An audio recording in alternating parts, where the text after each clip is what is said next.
Makanya, tapi mereka bangga dengan yang namanya Israel. Lihat nggak tadi? Mereka tulis namanya, terus ada bendera Israel ditampang di namanya. Israel itu kan juga agamanya bukan Kristen ya. Tahu saya. Udah, stop. Udah. Inilah ribetnya, Ten. Karisteng, silakan keluar dari sini karena saya sedang berbicara dengan orang yang berakal gitu loh. Jadi mereka sinkron. Lu ngapain bangga dengan Israel sedangkan Israel itu bukan karisteng? Bukan, setahu saya bukan. Ya memang iya. Cuman mereka sok-sok kayak bangga gitu. Tuhan kami sama. Makanya banyak kepanasan di bawah. Menghujat siapa? Menghujat Ar-Rasyid. Karena ada orang ketika Ar-Rasyid berbicara, di akal Mbak masuk. Nah harusnya nggak masuk di akal Mbak. Gitu. Jadi mereka ketawa-ketawa, bangga gitu.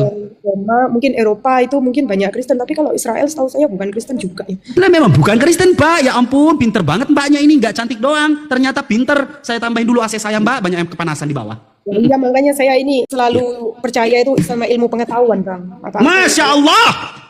Tepuk tangan buat Tuhan.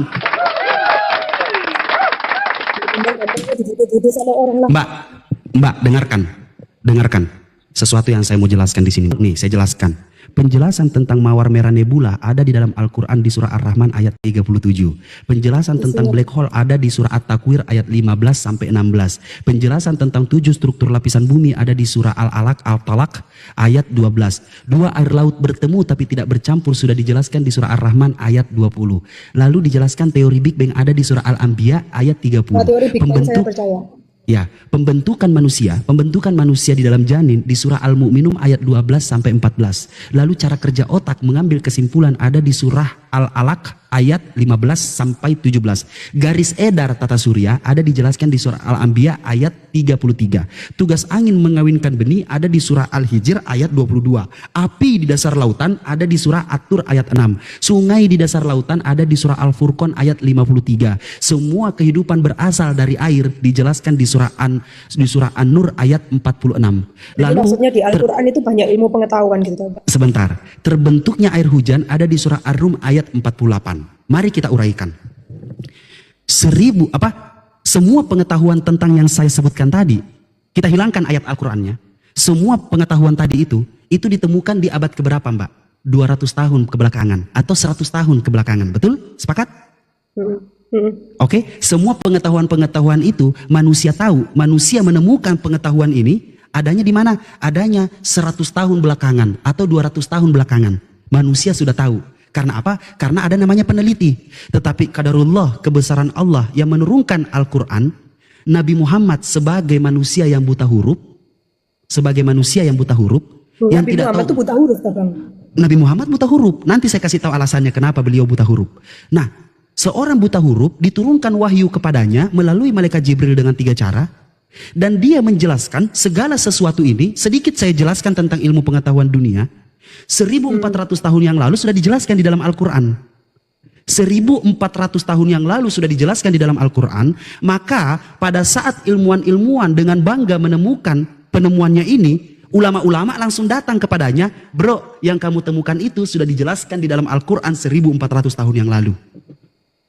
Bro, yang kamu temukan itu tentang bagaimana cara kerja otak mengambil kesimpulan sudah dijelaskan Al-Quran 1400 tahun yang lalu.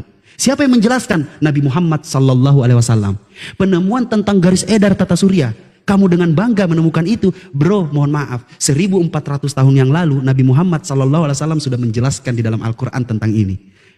Penemuan tentang air laut bertemu tapi tidak bercampur menjadi viral di YouTube.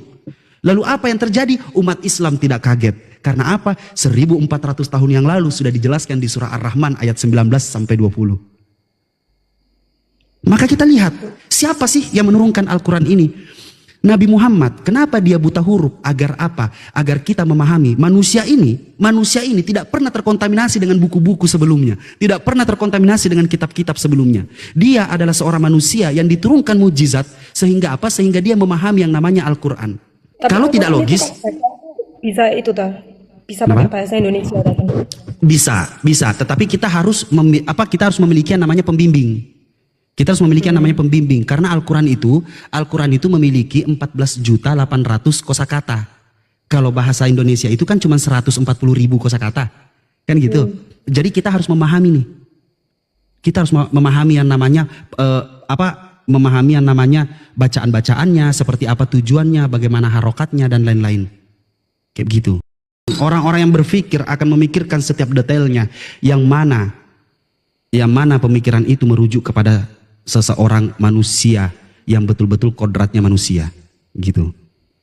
Makanya Mbak, saya bilang kalau Mbak mau diterima di komal-komal mereka, ya coba Mbak percaya ketika mereka menjelaskan yang kayak tadi saya bilang, karena kasih karunia Allah Bapa telah mengaruniakan anaknya sehingga dia menumbalkan anaknya untuk menebus dosa. Nah, Mbak fokus kepada penebusan dosa. Penebusan dosa, dosanya ditebus, udah itu aja. Jangan bertanya lagi, loh kenapa? Mungkin ya Bang ya. Makanya kalau itu dijanji-janjiin aja tapi nggak dinaikin. Iya, makanya saya bilang kalau Mbak mau dinaikin, ketika mereka berbicara tentang karena kasih karunia Yesus telah menebus kita. Nah, Mbak fokus, oh Kristen ditebus, udah gitu aja. Jangan fokus kepada, loh kok Tuhan mengorbankan anaknya, loh kok anaknya disalibkan, loh kok anaknya itu harus mati, loh kok anaknya harus mati lalu bangkit lalu jadi Tuhan. Jangan nanya gitu. Fokus kepada intinya Yesus Tuhan, intinya Yesus itu menebus dosa. Udah, Mbak diterima pasti. Diterima Mbak, sumpah diterima. Itu saran saya Mbak. Tapi sudah terlanjur karena Mbak sudah membuat mental mereka goyah. Karena dengan pertanyaan-pertanyaan Mbak, maaf pasti kayak begini Mbaknya nih bertanya. Maaf kayaknya nggak masuk di akal saya ya. Saya suka ilmu pengetahuan, saya suka. Nah, pasti Mbak bilang, kok nggak sinkron dengan ilmu pengetahuan yo? 1400 tahun yang lalu sudah disampaikan oleh seseorang yang buta huruf, yaitu Nabi Muhammad SAW. Sampai detik ini Al-Quran tidak ada yang mampu menyamainya. Al-Quran mengetes umat manusia. Apabila kamu ragu apa yang kami turunkan kepada Nabi Muhammad, maka buatlah kitab sejenis dengan Al-Quran. Ada nggak kitab-kitab yang lain sama seperti Al-Quran? Nggak ada. Mbak tahu tidak? Hukum pernikahan itu siapa yang menentukan usia harus dewasa? Nggak ada ya. Seiring berjalannya waktu aja kita menormalisasi. That's right. Menormalitaskan sesuatu karena apa? Karena sekarang banyaknya wanita pada saat dia menstruasi, kedewasaan itu belum ada dalam dirinya. Dan juga apa? Dengan cara kesetaraan gender. Kesetaraan gender itu apa? Hukumnya itu dalam undang-undang Indonesia. Makanya Al-Quran sudah mengatakan apa? Al-Quran sudah mengatakan ikutilah Allah, ikutilah Rasul, dan ikutilah ulil amri. Ulil amri itu siapa? Pemerintah, Pak Prabowo. Al-Quran sudah mengatakan itu. Jadi kita sebagai umat manusia di zaman sekarang, kita harus mengikuti pemerintah setempat. Yaitu apa?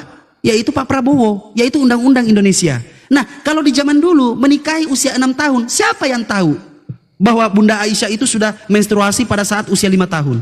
Dulu aturannya itu adalah ketika seorang perempuan sudah menstruasi, sudah boleh dinikahi karena sudah bisa membuahi. Itu aturannya. Islam memberikan aturan ketika wanita sudah akil balik atau sudah merasakan yang namanya menstruasi, maka sudah boleh, sudah layak dinikahi. Tetapi kan wanita kalau dinikahi itu harus memiliki yang namanya kedewasaan. Makanya sekarang diberikan batasan umur atau usia. Begitu. Nah, kafir-kafir laknatullah ini yang nggak pakai otak ini, mereka nggak tahu itu. Apa yang mereka nggak tahu? Mereka di dalam Bible-nya, seorang yang namanya Ishak menikahi Ribka di usia 3 tahun. Nggak pernah dengar ya.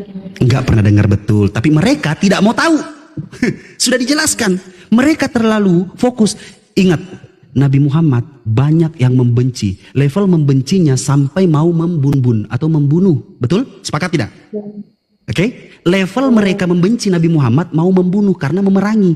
Pertanyaan saya, sampai detik ini di Sirah Nabawiyah, sejarah Nabi Muhammad, tidak ada satupun yang mengusik tentang pernikahannya kepada Nabi Muhammad dengan Bunda Aisyah di usia segitu. Nggak ada. Artinya apa? Artinya logis secara manusia yang pakai otak, yaitu mbaknya, nggak seperti kafir-kafir penghujat goblok tolol di bawah ini. Artinya apa? Artinya di situ tidak ada hukum pada saat itu tentang pernikahan harus usia berapa-berapa. Enggak. Kan begitu, tidak ada. Karena tidak ada yang mengusik. Weh dasar Muhammad menikahi anak kecil. Weh dia menikah kok intinya dia menikah. Bapaknya si perempuan ada menjadi saksi. Kan begitu. Nah sekarang hukum dalam pernikahan di dalam Kristen. Ketika wanita menstruasi boleh diembat. Boleh sama mereka. Yaitu apa? Disetut dari belakang. Lewat bool. Kan goblok. Ada hukumnya. Di Islam diajarkan itu haram. Di Islam dalam hubungan suami istri itu cuma 2 yang haram. Yang pertama pada saat menstruasi, yang kedua lewat belakang. Itu yang haram. Nah kafir atau karisteng nggak ada ajaran itu. Mau lewat kuping juga jadi sama dia mah. Iya, Gitu Mbak. Itulah Islam. Ya pelan-pelan ya Mbak ya, pelan-pelan belajar. Tapi kami salut kepada Mbak karena ada keinginan untuk tetap belajar, ada keinginan tetap untuk bertanya. Karena apa? Karena di dalam Islam itu teruslah bertanya agar kamu tidak tersesat. Kalau di agama jangan banyak tanya. Nanti semakin banyak tanya, iman kamu semakin nah itu katanya. Tapi Islam ya itu, datanglah dengan kritis. Jangan datang hanya sekedar, wih Nabi Muhammad menebus dosa kita. Enggak ada. Enak aja lu yang berdosa terus orang lain yang korban. Wih, emang lu siapa? Tapi Gitu, kalau Mbak. Tuhan itu ya cuma satu kan ya Bang ya. Kenapa? Tuhan cuma satu kan ya.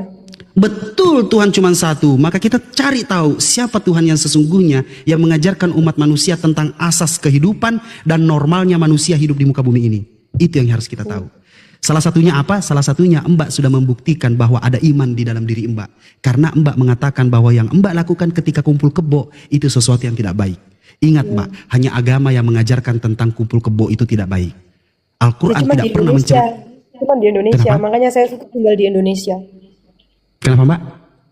Ya cuman di Indonesia yang ajarannya bagus. Kalau di luar negeri kan sudah itu ya apa namanya istilahnya seks bebas dan lain-lain. Iya, coba lihat Mbak agamanya apa yang ajarannya seks bebas gitu kan. Ya mohon maaf ya, mohon maaf. Pokoknya intinya gitu Mbak. Gini intinya Mbak. Satu kata-kata yang selalu saya buat di dalam pemikiran saya untuk seseorang yang mau berpikir, teruslah mencari sampai kau temukan sebuah misteri yang disebut Tuhan Sang Pencipta Alam yang sesungguhnya. Karena sejatinya bukan Ar-Rasyid yang menolongmu, bukan keluargamu yang menolongmu, tetapi kamulah yang menolong dirimu sendiri. Ketika Allah Subhanahu wa taala sudah mengenalmu dan begitu pun juga kamu sudah mengenal Allah, maka Allah akan menyayangimu bagaimana Dia caranya mencobaimu, yaitu apa? Memberimu ujian. Karena apa? Sejatinya manusia ketika diberi ujian di muka bumi ini, maka itu adalah tanda bagaimana Allah sedang mendekatkan diri kepadamu. Paham sampai sini Mbak? Begitu Ya, ya. hukum Islam. Thank you Bang. Thank you banyak ya, Bang. Sama-sama Mbak.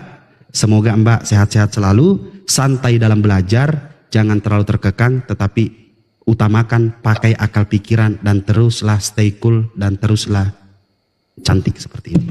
Tepuk tangan buat Tuhan. Thank you Bang. Thank you. Ya, sama-sama Mbak. Terima kasih. Sama-sama.